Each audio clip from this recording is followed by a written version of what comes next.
e o professor Alexander Dugin, que é o guru do Vladimir Putin, o teórico do movimento eurasiano. O movimento eurasiano, ele nasceu do chamado nacional-bolchevismo. Nacional-bolchevismo foi uma ideia criada por um cidadão chamado Eduardo Limonov. Veja como é uma coincidência, os dois, tanto o criador do nacional-bolchevismo quanto o do movimento eurasiano, que são Eduardo Limonov e o Vladimir Putin, são filhos de oficiais da KGB.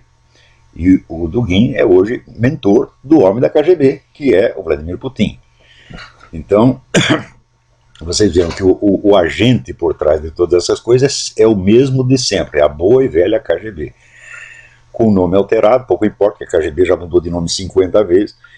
Começou como Tcheca, depois virou NKVD, depois virou não sei quem, depois virou KGB, agora é FSB, tanto faz. Né? O próprio Vladimir Putin, outro dia, disse o seguinte: olha, não acredita nessa história de ex-KGB, não existe ex-KGB. Uma vez que você entrou na KGB, fica lá até morrer. Né? De lá você só sai morto ou, na melhor das hipóteses, você vai para o Gulag. Então, a história de ex-KGB, a história de máfia russa, a máfia russa é o próprio governo russo e a própria KGB.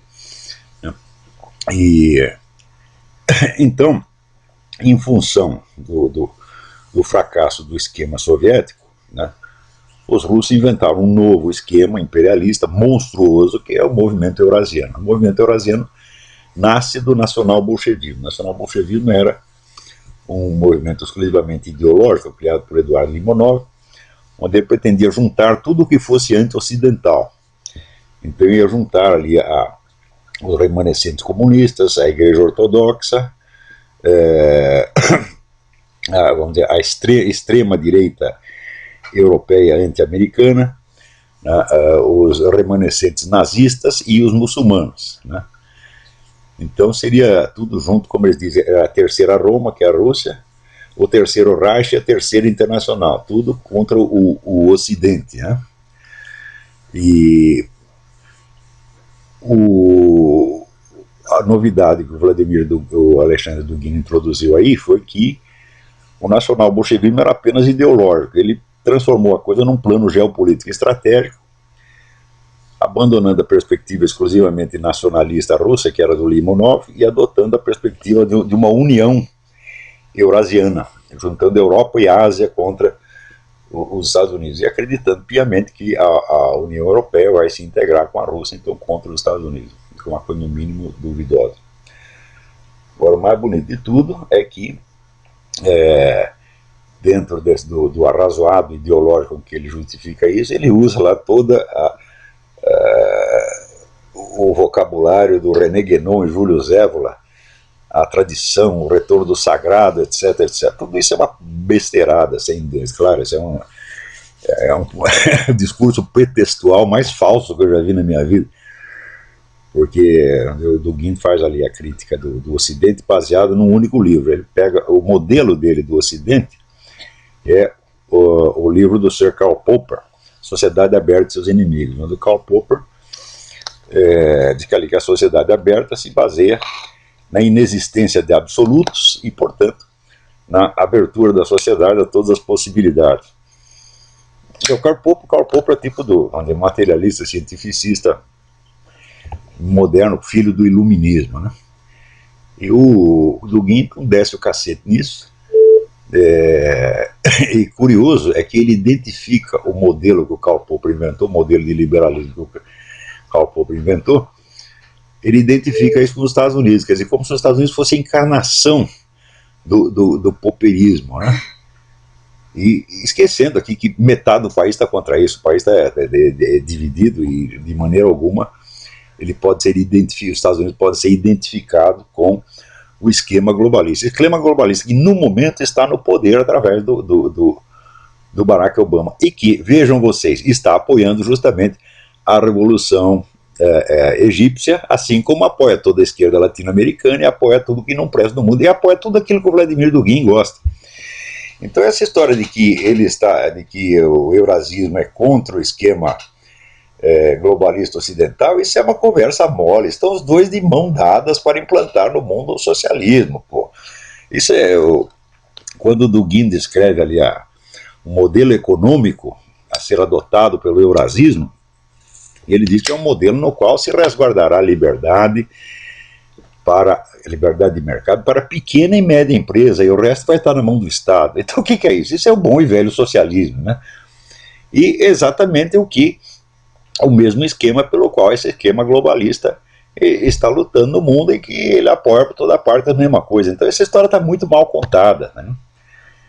Agora, a ideia de combater o materialismo ocidental, né, o liberalismo materialista, e apelar aos valores tradicionais, né, do sagrado, isso é uma coisa muito engraçada, porque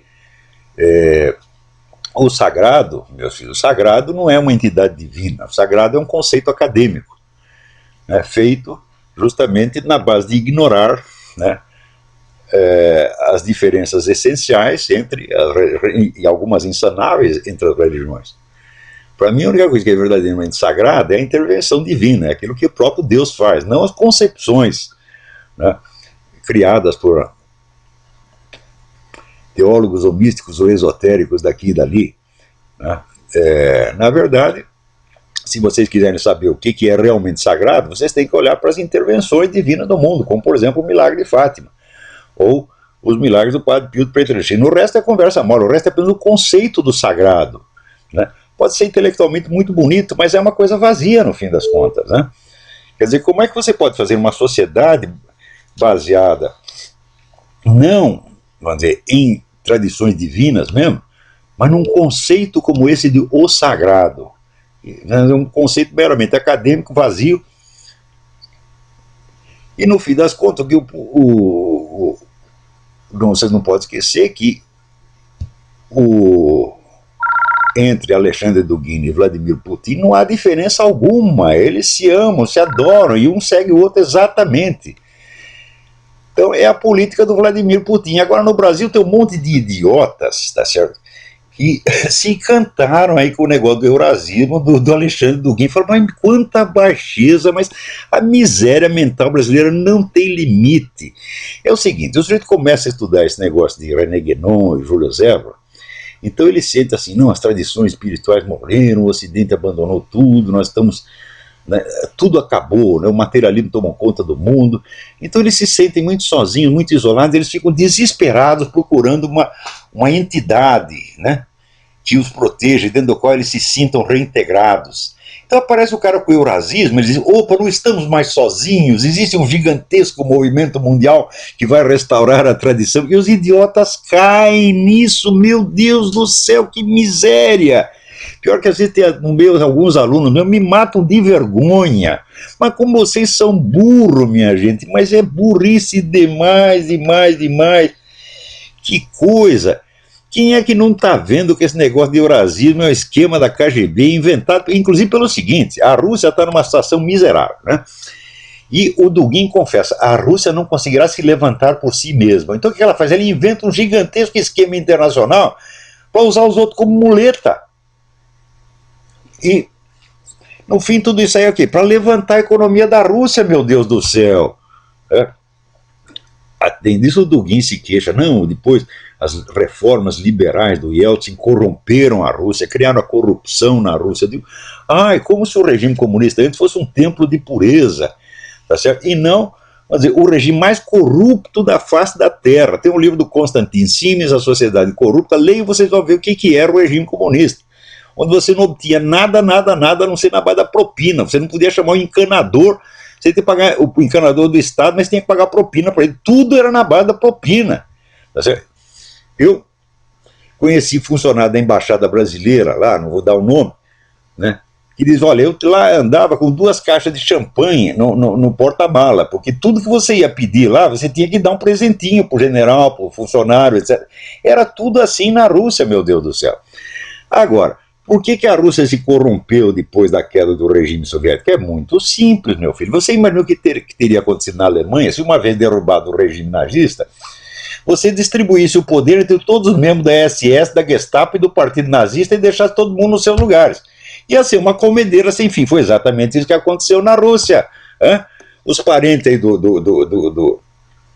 do Dugin e do Limonov, ficaram todos nos seus lugares, ninguém foi punido, ninguém foi perseguido, e imediatamente se transformaram nos milionários, na nova oligarquia. São as mesmas pessoas, e é isso que corrompeu a Rússia, não foi a adoção do liberalismo, não, senhor.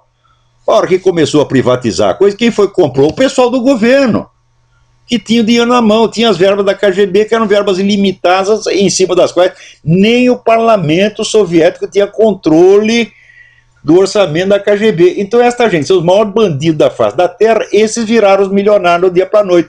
E agora fica lá o Dugin se queixando de que o liberalismo ocidental corrompeu a Rússia. Ora, mas meu Deus do céu, precisa ser muito burro para cair numa conversa dessa. Ou vocês aí, vocês, os caras sabem de quem que eu estou falando, né? Esses, assim, guenonistas de botequim que tem no Brasil, uma vergonha, uma vergonha. Quer dizer, se você não é capaz, meu filho, de aguentar a solidão de você ver as tradições espirituais sendo todas destruídas, e tudo sendo destruído por um materialismo grosso, se você não é capaz de aguentar a solidão, você não é de nada, você é um fracote, você tá entendendo? Você é um bosta, tá certo? Porque um homem espiritual de verdade, meu filho, ele não conta com as forças deste mundo, ele não precisa de ter um movimento eurasiano pelas costas, ele conta apenas com Deus, ele sabe que mesmo que esteja sozinho, ele vai vencer a parada, meu filho. Nós não precisamos de nenhum apoio institucional, não.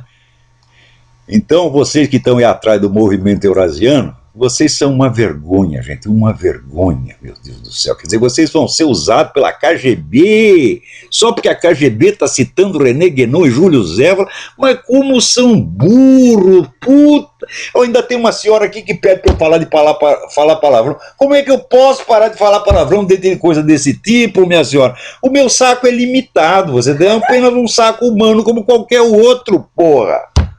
Agora, a burrice brasileira, meu Deus, é uma coisa que ela ainda consegue me chocar, porque a cada semana ela ultrapassa, vai além de toda a imaginação humana, você tá entendendo? Era só o que faltava, esses guenonistas brasileiros agora trabalhar para a KGB, sem nem saber para quem trabalhando. Vão à merda, tá entendendo? Ora, porra. O esquema de poder que atualmente governa a Rússia, ele está delineado nos planos do professor Alexandre Dugin, tá certo? Com o qual eu tive um debate meses atrás, debate o qual será brevemente publicado em livro integralmente pela Vide Editorial de Campinas. Então, se vocês acompanharem aquele debate, você vai ver que os planos, a estratégia global da Rússia é uma coisa de uma complexidade enorme. A ideia básica se originou no que eles chamavam antigamente nacional-bolchevismo. Agora não é mais nacional-bolchevismo, agora já chamam de esquema eurasiano, que é uma coisa um pouco diferente. Mas a ideia, entre outros aspectos, é fazer uma aliança entre tudo o que no mundo possa ser anti-americano e anti-israelense. Então isso inclui comunistas, nazistas, radicais islâmicos, extremistas de direita e de esquerda, tudo que possa haver no mundo, tá certo? De anti-americano. E usando, vamos dizer, um discurso ao mesmo tempo revolucionário e tradicionalista, quer dizer, fundindo certos símbolos do pensamento tradicionalista, por exemplo, René Guénon, Júlio Zévola, etc., com a linguagem dos revolucionários comunistas. É uma coisa muito bem feita, tá, né? E da qual não pode resultar absolutamente nada de bom. Tá certo? Quer dizer, o próprio governo Putin é um exemplo. Por exemplo, o Putin diz que oferece asilo e proteção às pessoas que forem perseguidas no mundo por motivo religioso. Então seria ótimo se ele parasse de perseguir primeiro parar de perseguir a Igreja Católica dentro da Rússia. Então você vê que esta oferta de proteção, né, é mais ou menos como aquela que Stalin oferecia aos exilados russos, quer dizer, os caras que saíram correndo da Rússia, né, durante a Revolução, que Stalin chamou de volta. E os caras chegavam lá e eles matavam. É uma coisa mais ou menos desse tipo, quer dizer, já é tradicional na Rússia.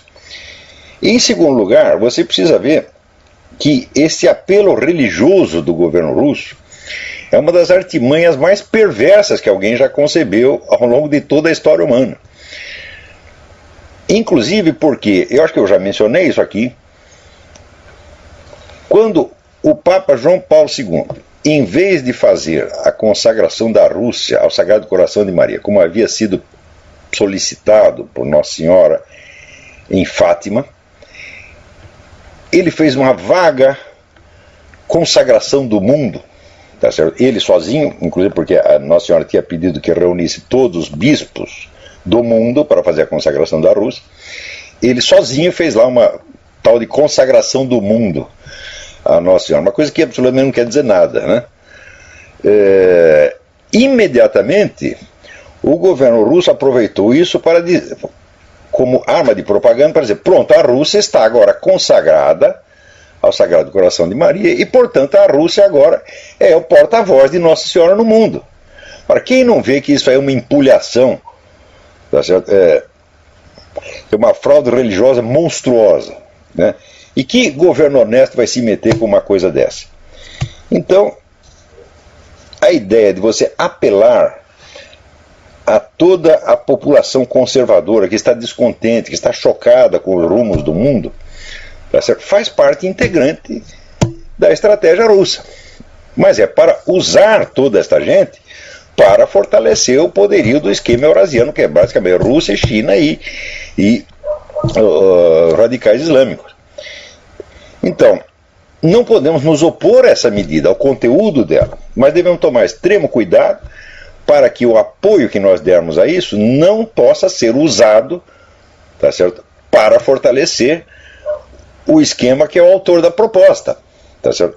Mas isso aí, olha, pessoas que tomam posições em política, que opinam em política baseadas assim, em preceitos morais anteriores, sempre erram. Porque se você tem certos princípios morais, você pensa que o inimigo não conhece os seus princípios morais e não sabe a que você é sensível e não sabe apertar o botão para despertar a reação certa que ele quer de você e falar, meu Deus do céu.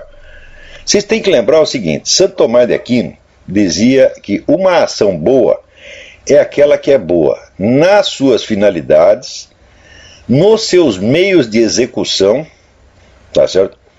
E no seu resultado. Então, para aderir uma coisa, você precisa ver tudo isso, tá certo?